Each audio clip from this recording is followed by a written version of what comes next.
Thank you, Aaron, and thanks to Professor Shankar for giving us this interesting context, this backdrop to what I'm about to share with you. It was very interesting to hear about China, which is often what we think about when we think of Asia. I think it's also important to realize that Asia is actually extremely diverse. Okay? Asia can be very different depending on which part of Asia you are in. So please bear this in mind that when we talk about Asia and trends and challenges, if we only have 1 hour or 45 minutes, we have to generalize very often about what we say. And this is what I will be trying to do with you today. In the next few minutes, I would like to share with you how some of the challenges that we have heard and some of the trends that we are seeing are actually translating into different mobility trends and different mobility strategies that companies need to put in place in order to succeed, in order to survive, and in order to compete in this market, which is very dynamic. So this is from what we will be covering in the next few minutes.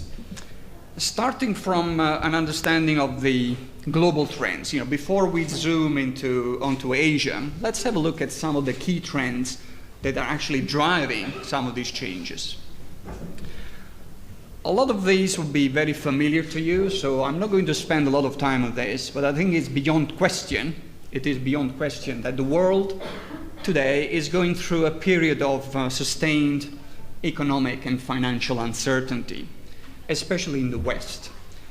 At the same time, globalization, supported by technological advances, continues to happen. Right? The two things are interrelated. Okay? Globalization was made possible and was made faster and quicker and more pervasive thanks to technology. It is almost inconceivable today to think of a global organization functioning without the technology. Think of all the emails that you send and you receive, and just imagine if you have to put a paper in an envelope with a stamp on it every time you send or receive a message. It would be impossible, right? And yet we used to do business like that, okay? So technology advances and globalization go hand in hand. What that means is that competition is also becoming global. Organizations or companies in Vietnam, in China, in Indonesia, and in other parts of the world nowadays do not compete only with their neighbors, with the guys with the shop next door. They compete with every other organization in the world who is interested in doing business there. Okay, so competition is becoming global. Domestic markets are being penetrated by foreign players. And the competition is not only for customers, but increasingly, as we will see in a moment, as the industries and as the economies and businesses become more dependent on knowledge, on innovation, then the competition becomes also a competition for the right people, the people who will drive that innovation, those people who will come up with the best products and services. So competition is happening both for customers and for talent. At the same time, the geopolitical situation is evolving all the time. China opened its door to foreign investment, not that long ago, and more markets are opening up to foreign investment, and that is also creating more need for having the right skills, having the right infrastructure, having the right ecosystem to host, to invite these companies to come and invest into these new economies and these new markets. What's also happening is that, again, technology, globalization, this competition that is so dependent on innovation is creating a lot of changes very, very quickly. The whole concept of innovation, social networking, the fact that the world has become so connected and new ideas travel so quickly from one country to another means that new trends are generated every day, new ways of working, new ways of thinking, Clients and customers' expectations are being transformed every day. What clients were happy with last year is no longer good because now somebody has told them that they need something different. And therefore, this change, the speed of change is becoming very, very fast. You know, skills that were in high demand 10 years ago are now obsolete. And this is leading to some serious situations. Let me share with you what we call the talent paradox. In the United States, you have unemployment around 10%, and yet if you ask the CEOs what are your top 5 concerns, they will tell you, I can't find the right people. I cannot find talent. Talent shortage. It's a paradox. You have, 10% of your people of working age sitting on a bench looking for a job, and you're telling me that you're struggling to find people for your business? Yes. It's not how many people are there, it's what skills they have. Right? Why is it? Because things are changing so rapidly that unless you stay up to date, unless you adapt, you're left out. And therefore today in the world there is a net shortage of specialist skills in relation to the demand. And in particular, there is a net shortage of leadership skills. With the opening of new markets, we are effectively increasing the size of the playing field. We need more players, and we need more good players. If you're playing a standard game of football, you just need 11 people on each side. If for whatever reason you want to play on a field that is 3 times the size, 11 people are not enough. And now the world is a bigger place because of all the new markets that have opened, and therefore there is a high demand for talent, for leadership, and there are simply not enough people in relation to the demand. So when you think about that, the business environment is very much like a lesson in biology, right? Those who adapt will survive, will thrive, and those who do not adapt will actually stay behind and eventually become extinct. I can give you a great example of, again, going back to innovation. We all know how Apple overtook Nokia. Apple was nowhere in the telephone business, till very recently, and Nokia was the player, the name that came to mind every time people thought about, the big phone company. And now, Apple, through innovation, by coming up with an idea that nobody had before, knocked them completely out of the game. By contrast, look at what happened to Kodak. Kodak, were the world's top manufacturers of film, competing only with Fuji film. They invented the technology for digital photography, and they decided, let's not go there. They were scared. They thought, if we promote digital technology, we are going to lose all the business that we do in the films business. Let's not do it. Big mistake. You know why? Because the other players didn't stop. They still went ahead and created digital technology and became the leaders. And nowadays, when was the last time you bought a film? The one that you have to. So they died, right? So there's a lesson there in geology, in biology for all of us. So let's take a look at Asia with a bit of a sharper focus. I think these global economic challenges in the West are certainly incentivizing more and more companies to put their faith in the East. The East is Asia is seen as the future engine of economic growth. But don't get me wrong, I mean, the investment into Asia is not only because there is trouble in the West. Asia is an attractive market, an attractive potential market for 2 reasons. First of all, it has been traditionally seen as a place where you can find relatively low labor costs, although that is changing, as I will share with you later. But also, the economic maturity, as the countries become more mature, and the economies, the industries move up the value chain, from manufacturing to service industry to more sophisticated industries and so on, there is an increase in the wealth of the population. There is an enhancement of the skill sets, the level of sophistication of the population, which means these economies become attractive client bases. There will be more people who will be able to buy different products and services. And therefore, companies actually see these markets with a lot of interest because they represent interesting client base. What's happening in Asia, as companies are looking for places where to invest their money, there is also competition between governments. Different governments in Asia, different countries are actually trying to compete with each other to attract this foreign investment. Singapore has been in great competition with Malaysia, with Hong Kong, with China, but there are some limitations because as economies move up the value chain, as I will share with you in a moment, the wages go up and then it becomes very difficult to compete in certain industries, especially those with very low margins. So what happens also is that as these countries, these governments compete for foreign direct investment, they need to create an ecosystem.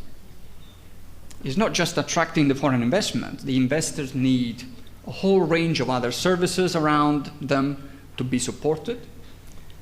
And that means that it is important in order to create the ecosystem to generate skills, competencies amongst the local labor force. But that takes time. There is a lag time between the speed of foreign investment pouring into a country and the speed of developing the skill set of the local workforce. And there is a gap which very often needs to be filled by moving people from overseas into domestic markets.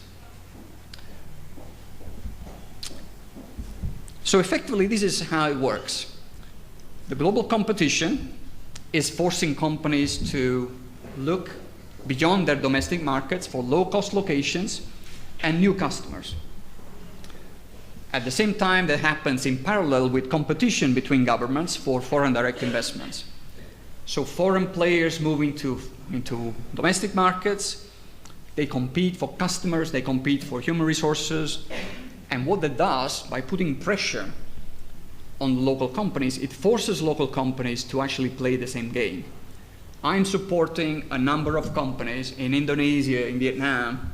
They are seeing their markets being penetrated by big multinational companies, and they're asking me, what are we going to do? All our employees now want to work for, Citibank and HSBC and, Unilever. How can we compete? So local companies now in Asia need to think of different strategies in order to compete and survive. And very often part of the strategy is you need to increase the quality of your products, your services, you need to differentiate yourselves. You may want to go into joint ventures, M&As, or you may want to start looking yourself for customers beyond your domestic borders. You have to start playing the same game. Okay. As governments create this environment which is conducive to foreign direct investment, they also need to create infrastructure. And that also means, amongst other things, developing the skill set of the workforce. What that does, it also stimulates the local economy. So a lot of money is plowed back into the domestic economy to create this infrastructure, whether it's roads, whether it's universities, whether it's the service industries, whether it is better communication systems, all the environment, all the ecosystem required to support foreign direct investment. So capabilities of the local workforce are enhanced over time. The local workforce become better consumers, more educated, more discerning. At the same time, governments also need to create a much better, much more structured regulatory framework. Look at what's happening in China, what's happening in India, what's happening in Vietnam, what's happening in Indonesia.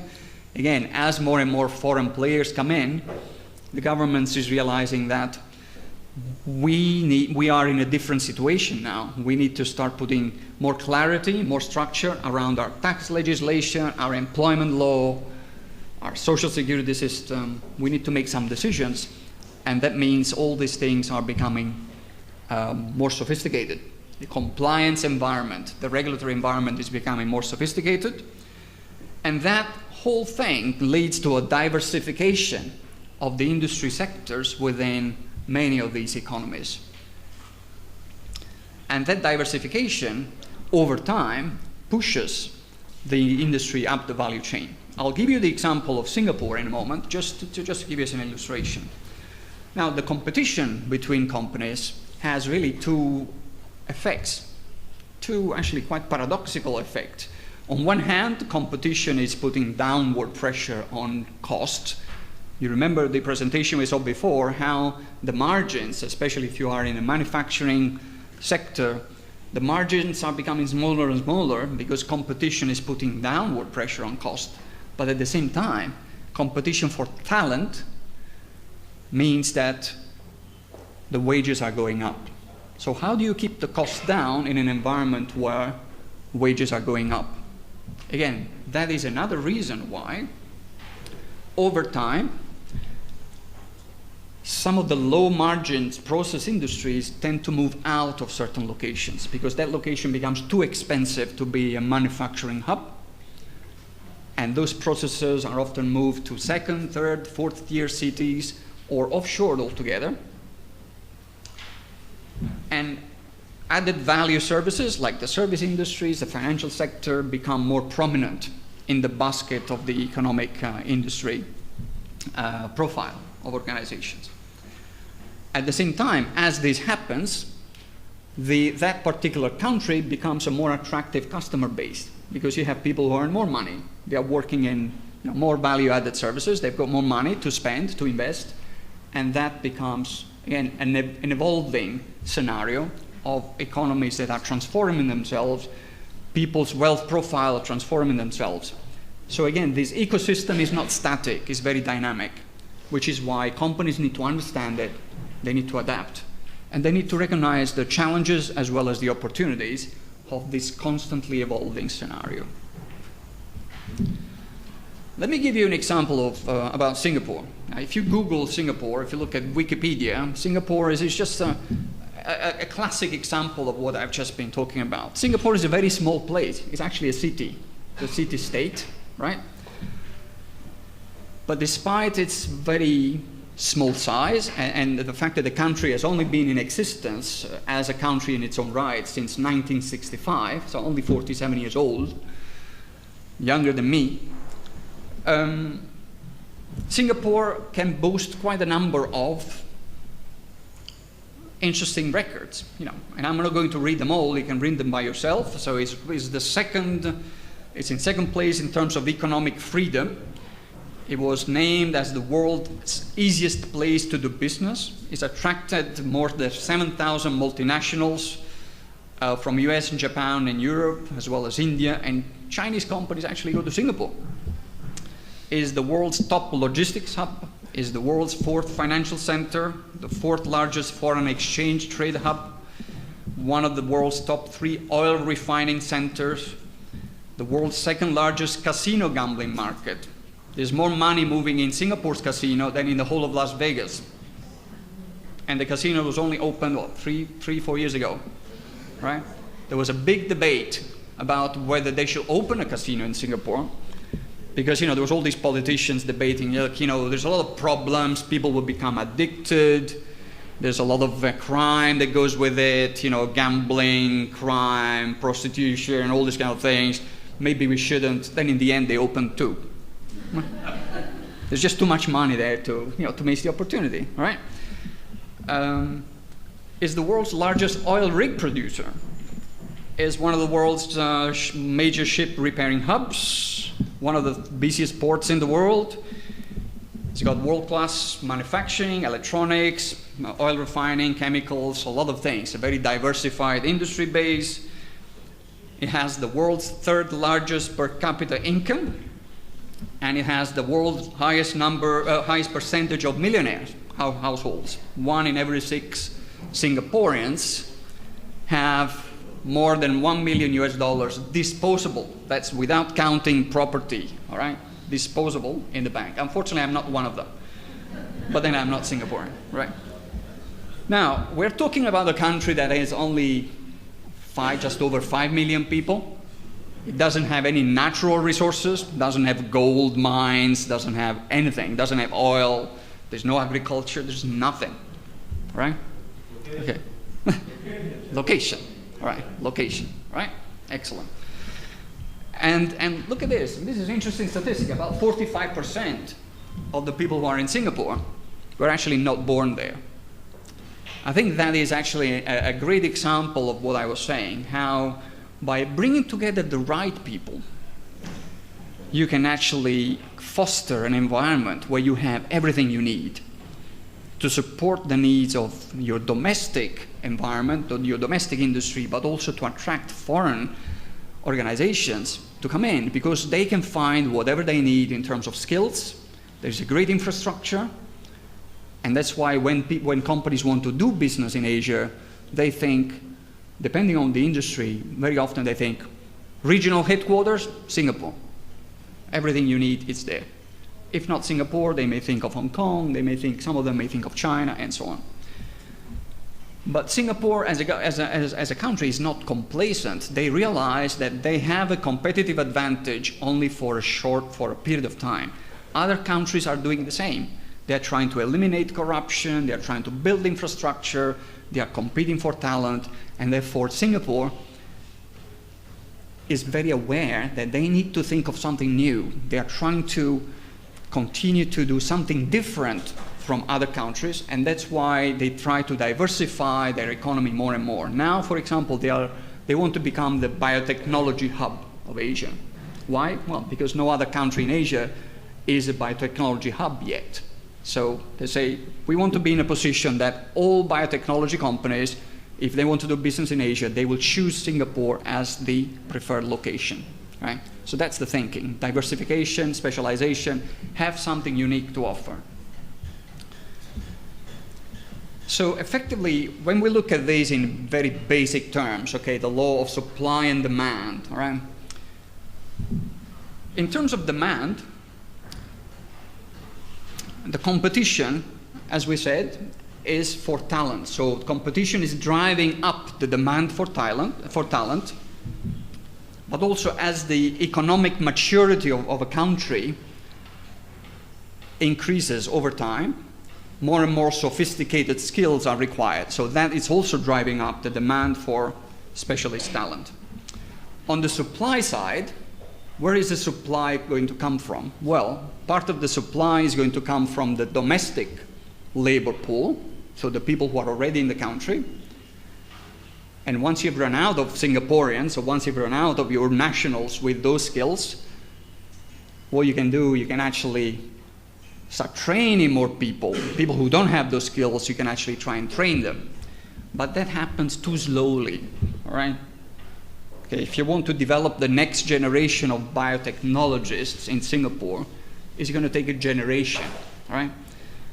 So if I had been a biotechnologist in Singapore 20 years ago, I would be unemployed. Today, I could actually name my price because those kind of professions, those kind of skills are in high demand. So over time, all these factors interact dynamically to create a gap. And you can only fill that gap in two ways. Either you train your own local workforce, or you import those talents from the outside. And that is where mobility comes into the picture, right? I'm not going to spend too much on this. Last year there was the World Economic Forum. A number of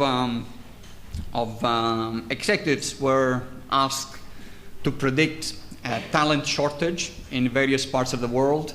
As you can see, they projected a talent shortage pretty much all over the world. But Asia features very prominently, so there seems to be the highest degree of agreement regarding talent shortage is actually in Asia, and in particular in the area of strategy, executive leadership, risk and regulatory, again, all kind of very knowledge-based roles. Okay, we are not sure if a company just needs an extra pair of hands, there are billions of hands in Asia, right? Knowledge-based, specialist skills, there's plenty, but not enough in relation to the demand, right?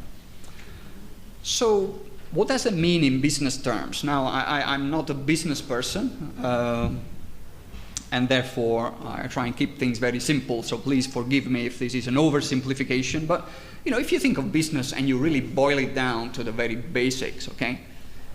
This is my simplistic view. A business is pretty much like a living creature, right? An organization, it's like an organism, right? First thing it needs to do is to stay alive, right? Yes, you can think of growing, of becoming smarter, richer, but first make sure you don't die, right? So sustainability is the foundation, and then ideally growth. And how you do that? Again, boiling it down to the very basics. First of all, don't break the law, otherwise it will not be sustainable for very long, right? Secondly, keep your customers, okay? Continue to sell to those customers who are buying from you. Manage the return on investment, which again in basic terms means make sure that the money coming in is more than the money going out, right? Very basic, sorry. And find new customers, right? Try and find new customers, sell more.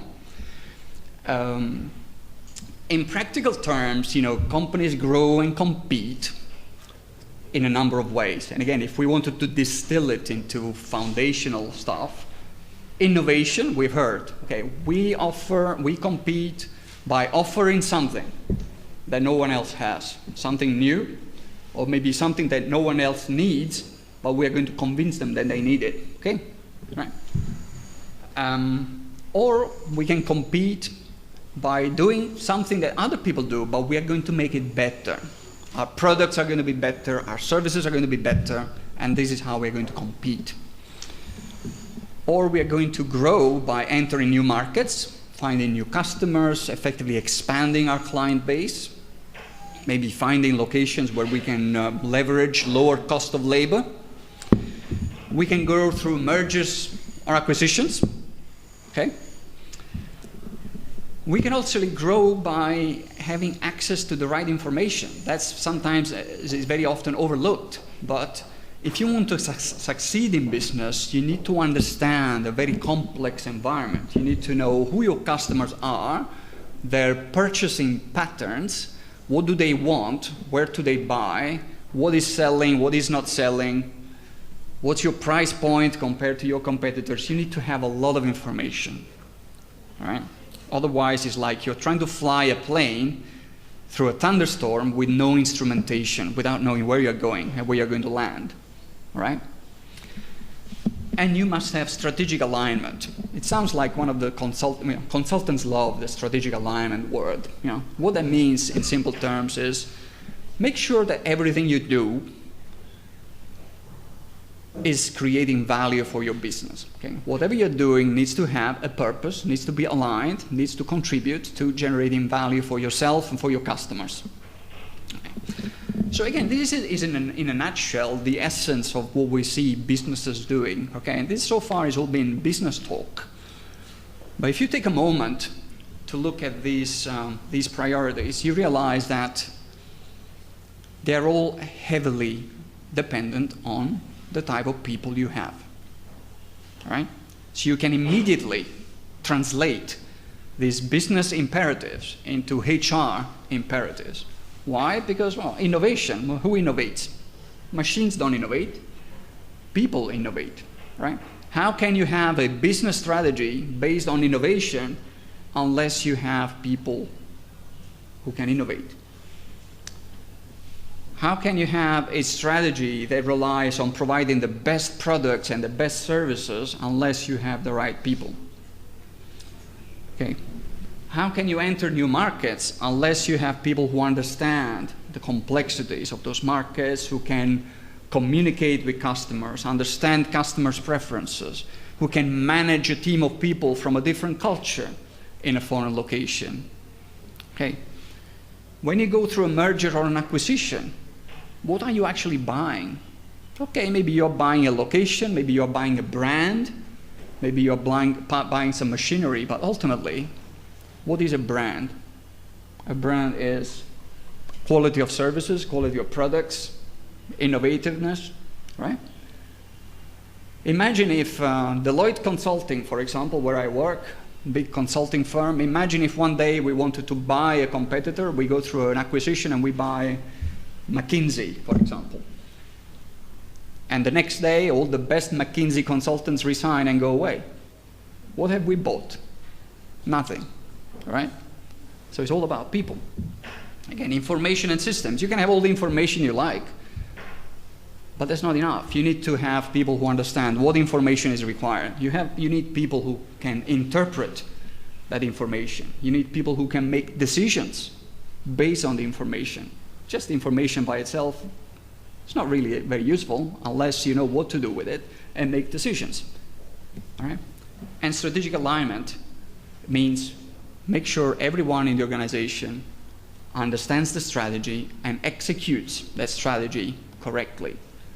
There is no use having a great strategy, a great vision, a great idea in the head of the CEO, and then when it comes to executing it, the rest of the workforce don't understand it, don't know how to execute, and they mess it up completely. And I've seen a lot of cases like that. So effectively, in HR terms, this means finding the best people.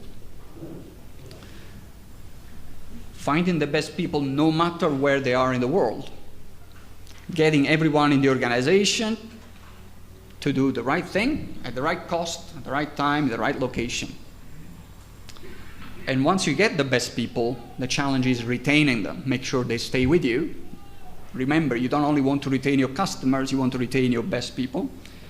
And make sure you have an infrastructure that can support the needs of the organization, both today but also into the future. Why do we need to worry about the future? Even though I'm Italian, and Italians don't usually worry about the future.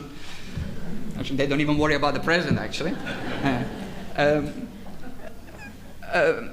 Why? Because things are changing so quickly that we may need to do something today in order to be ready for the business environment 5 years from now, right?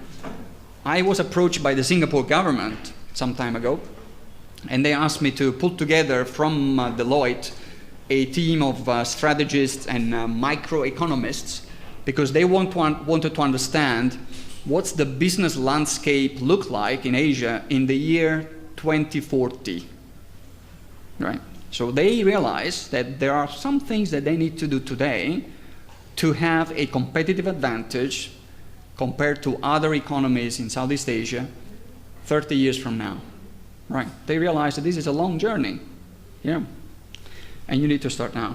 So notice that I'm referring to the global competition for talent. Very few words I will say about this. What that means is that today organizations are dealing with talent using the very same supply chain management philosophy that has been around for many years. Okay, you probably understand supply chain concept. When you buy, I often use this example, when you buy an American car, not every part of that car is made in the United States. In fact, very few parts of that car are made in the United States, yet it's an American car, right? The sourcing of all the components to make that American car could be from any part of the world. It could be some from Taiwan, some from Brazil, some from China, some from Japan, and they assemble the American car. And companies are doing the same with talent nowadays. If you need someone who is the best in class, someone who has a special profile, you don't just look in your domestic market. You can actually go and look for this person no matter where he or she is in the world. All right? Now we have the technology, now it can be done. The bad news is that competitors can also look at your people and decide that one of your employees, maybe your best employee, is actually the ideal person for a job on the other side of the world. So again, the world has become global also in terms of finding a job or being hired by an organization, which is why you have here an Italian who lives in Singapore, you have an American who lives in Shanghai, and you have an Israeli who lives in the United States, and this is how it works. Okay, so very briefly, I would like to say that, again, I'm not going to discuss this framework in a lot of detail. What this means is that business strategy and HR strategy are really two sides of the same coin, right? And effectively, you need to understand, based on your business strategy and based on your business model, you can define what do you need in terms of people. Where do you need them? What do you need them to do? How long do you need them for? And on the basis of all these parameters, you can actually come up with a talent strategy and a mobility strategy that is perfectly customized for your business needs, right? So that whenever you need to deploy someone to another part of the world, you have a framework that can support that smoothly, effectively, at the right cost, at the right time frame, right? So this is what this picture means. Effectively, a business strategy will inform a segmentation of your assignment needs, and that in turn will inform your overall global talent strategies, your mobility strategies, and allow you to design a framework of tools, technology, policies, processes, and HR service delivery model in order to support your business needs. So the starting point is always the business strategy and operating model. In other words, if you have a business objective, if you have a business vision, how are you going to get there, and how does your business actually function, right? That will feed into your talent strategy and your policies. You can design your international mobility policies from there. Together with the rewards framework, how are you going to pay people when you move them across borders? You can segment your needs, your policies, depending on your business needs. This is just an example. Most companies will have different policies for short-term assignments, long-term assignments, and localization. There will be tax policies. There will be all sorts of policies out there. I recommend not having too many. Another way of segmenting the policies could be by assignment objective. Some assignments are to address technical project needs. Other assignments could be for leadership development purposes, for example. Again, you may want to treat them in a very different way in terms of rewards, okay, and support. So once you have segmented your policies, you need to have some processes and some tools to actually implement them. Okay. Tools could be a lot of things. It could be technology tools, but it could also be documentation. You know, an assignment letter is a document, for example. It needs to be structured in the right way. It needs to have the right document, the right information. A cost projection is a tool. It's something that enables you to anticipate, estimate, and budget for the cost of the assignment, so that you know how much is this going to cost me. You make a decision, and you can actually start calculating, or you can start putting in place some anticipated return on investment on that particular cost of moving people overseas. Don't forget that moving people around the world is actually a very complex business. There are lots of phases, lots of stages, a lot of things that need to be done.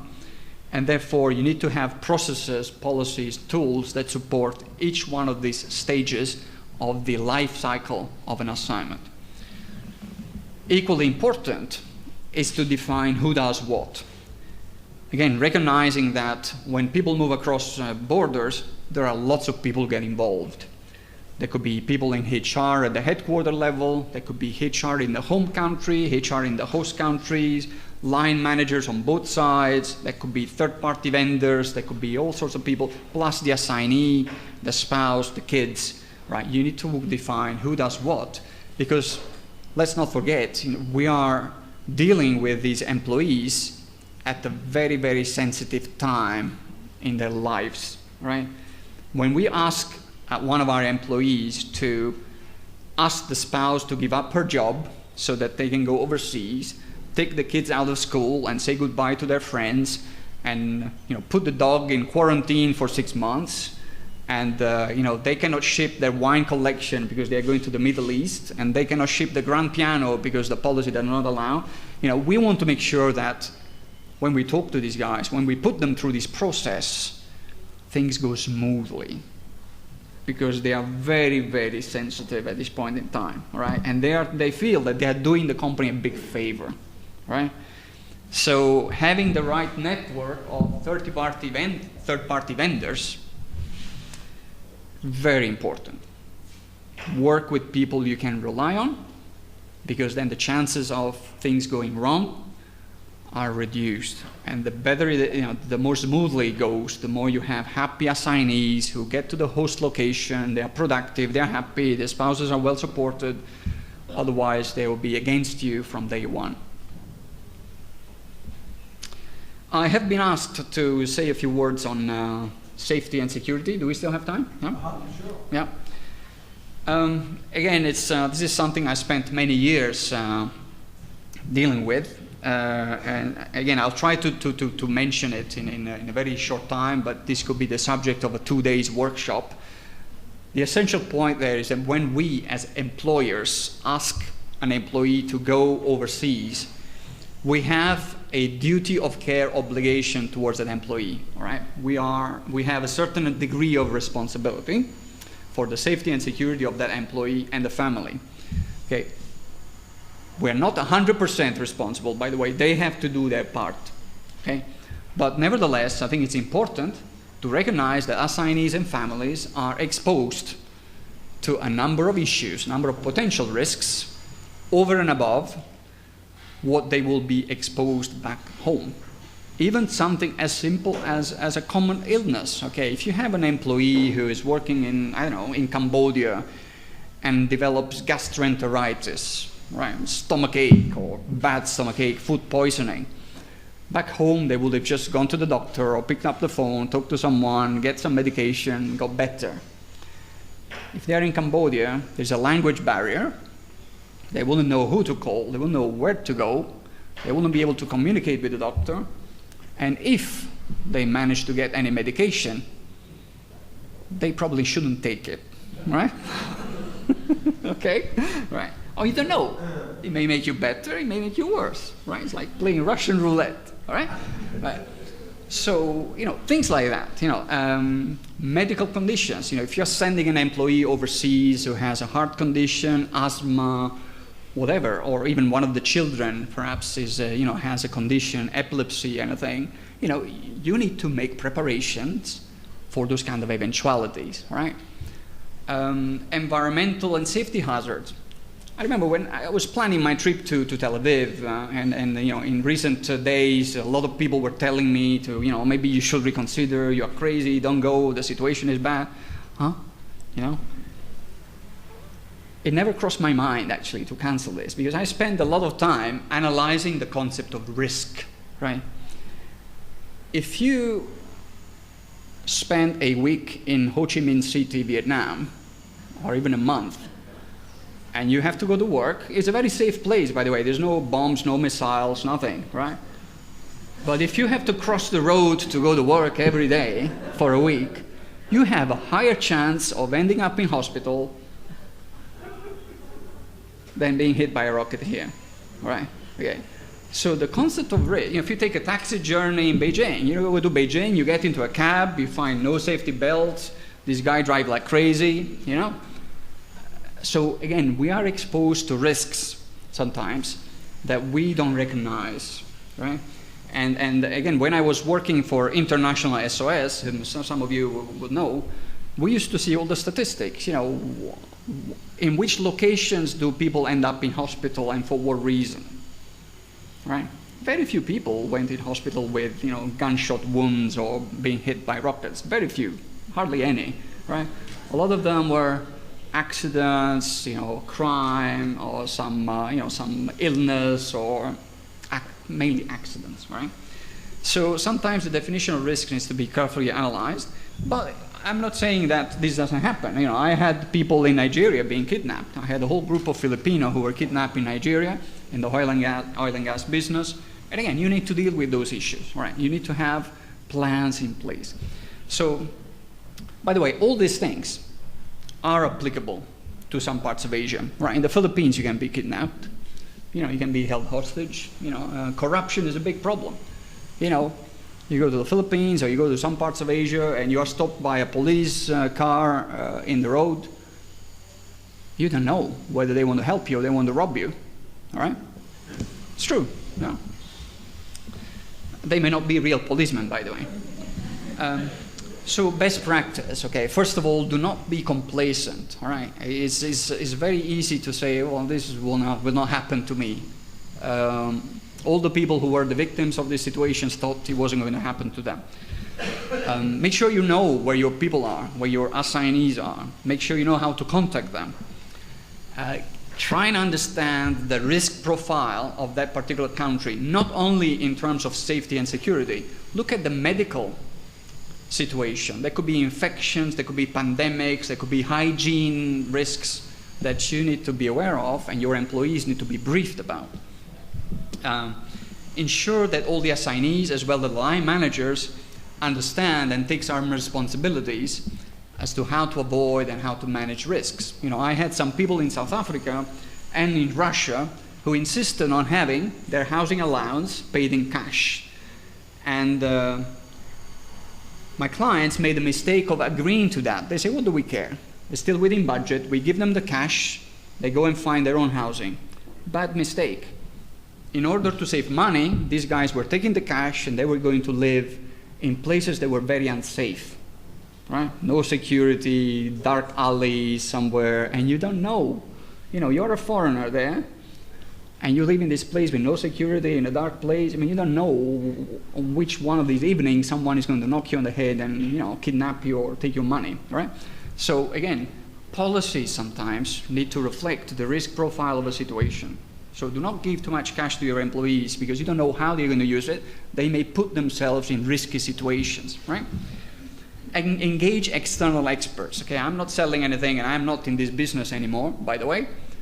But the importance of engaging external experts is because when the crisis happens, they can actually give you some help. They can actually guide you. They can tell everyone what to do at that particular point in time. I know a lot of organizations who have this beautiful business contingency plan, the crisis and emergency response plans. I can guarantee you that when the crisis happens, you are going to be nowhere near that piece of paper, right? The piece of paper will be in your office, you will be somewhere on a bus somewhere, on a beach, you'll be on a Sunday afternoon. So having someone you can call, or someone who can call all your employees and tell them, go to this place, stay there, get out of there, assemble in this particular point, we'll come and pick you up, that's very important. Someone who can coordinate all this directly with your workforce. And finally, don't forget, you don't only employ expats, okay? There are other people. Look after the welfare of your local employees as well as the business travelers. You need to know sometimes also who is on a plane just about to land in a particular location. Again, we had some people flying towards London where there were some bombs in the public transport system. Again, we needed to know exactly who was just about to land in London and make sure that we could contact them the moment they landed to stay in the airport and basically wait there for further development. Right. So there was a bit of a digression. So again, final slides. People often ask me, okay, so what's the future of mobility in Asia? Again, they don't seem to understand that Italians don't worry about future. But if I were to guess, I will look at some current trends and extrapolate them to some reasonable extent. I think what's going to happen over time, and we are beginning to see already these trends in some of the more progressive organizations, is that international mobility programs will become more and more integrated with talent management, because companies are realizing more and more that mobility is really a subset of talent management. Okay, what are your business needs? What do we need in terms of talent and where? And some of those strategies may require people to move across borders. I think because of the lack of leadership skills, the shortage of leadership skills, we are likely to see an increase in the number of assignments which are meant to expose employees and expats to new challenges and for the purpose of developing leadership skills. And again, there is a whole area of international mobility which is called developmental assignments. This is where you set some objectives to actually expose the employee to leadership situations. Global sourcing will become the new normal. More and more organizations will look at the global talent pool rather than just focusing on the local talent pool. That's because the diversification of the economy is leading to more and more specialist skills being in demand. There's a big percentage of jobs today that require skills that did not exist 10 years ago, right? interestingly, Generation Y expect to go on international assignments. So, when you talk to some of these young people today, they actually say, the first question they ask you during the interview is, would I have an opportunity to work overseas? Which is great. It means they already come with a global mindset, with a lot of people from my generation may or may not have automatically. Also, some of you may know that there is a set of countries, 10 countries in Asia, that have formed an economic cooperation called ASEAN, the Association of Southeast Asian Nations. And there are some plans to have further, closer integration in 2015. So when that happens, I think we will see more and more assignments within this community. And that is likely to translate into a higher number of commuter assignments. So people going on a Monday, coming back on a Friday. We're already seeing a lot of that, especially within certain countries of Asia. So again, you need to create new policies for that, unless you already have some. We are also likely to see more people voluntarily wanting to transfer to Asia. I have a lot of people calling me up from Europe and from the US, asking whether I have vacancies, and they are happy to come for an assignment or even on permanent transfers. I've had INSEAD graduates calling me from France, saying that they graduated with an INSEAD degree, and for those of you who don't know, INSEAD is one of the top management schools in France, and they think they have a better chance of starting a career in Singapore than in France with an MBA from INSEAD. Okay, so in terms of service delivery, in other words, how is the HR function going to deliver the service to the organization? Again, we will see a much better integration and interface of mobility with the business partners. So mobility will become more embedded into the business because it will be recognized as an integral part of the execution of the business strategy. But also at the same time, I think businesses are conscious of the cost of moving people around. So we are beginning to see already companies looking at alternatives. Do I need to move people around? If I need certain skills in certain location, can I actually move my business need where the skills are? So offshoring. Or can I actually, if I'm in a knowledge-based industry and I need to access this expertise, can I do it virtually? Do I actually need to transfer someone for a year or two, or can I access this person virtually on a need-to basis? Creation of shared services or centers of excellence, again, is bringing all the expertise together in one place to allow various people to access it rather than having to replicate that expertise in various locations. So these are all alternatives to assignments which some companies are beginning to evaluate and will continue to evaluate going forward. At the same time, I think the regulatory framework will continue to evolve, will become more complex, and that means that companies will need to rely more heavily on technology to understand and to remain compliant. For example, when you move expats around the world, you need to keep track of how many days they spend in each country. And if you move to short-term assignments or commuting assignments, it becomes a nightmare to keep track, even business trips. So technology can help, mobile applications can help to do that.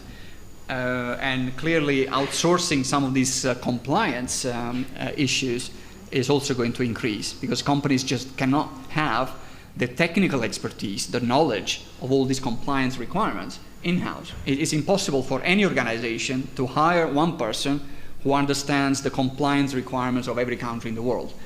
Not only because there are too many countries, but also because it changes all the time, right? So if you outsource it, your vendors become responsible for helping you to stay compliant. And finally, assignees and managers will need to become better at understanding their obligations, the role that they need to play in order to remain compliant. So I think this is all we have time for, and so I hope to have given you a brief overview of the business environment in Asia, how that business environment is driving some changes in the business imperatives, and how those business imperatives translate into HR and mobility imperatives. Asia is likely to continue to be the focus of a lot of attention for the years to come. You have some countries which are very well advanced, like Singapore, other countries that are following behind, like China and India, other countries that are still emerging, like Indonesia and Vietnam. So I think you will hear a lot more about Asia, and I encourage you to look at it with, with some degree of interest. But please remember to rely on people who know the business and who can help you to succeed in those markets. I'll be around if you have any questions, but I wish to thank you all very much.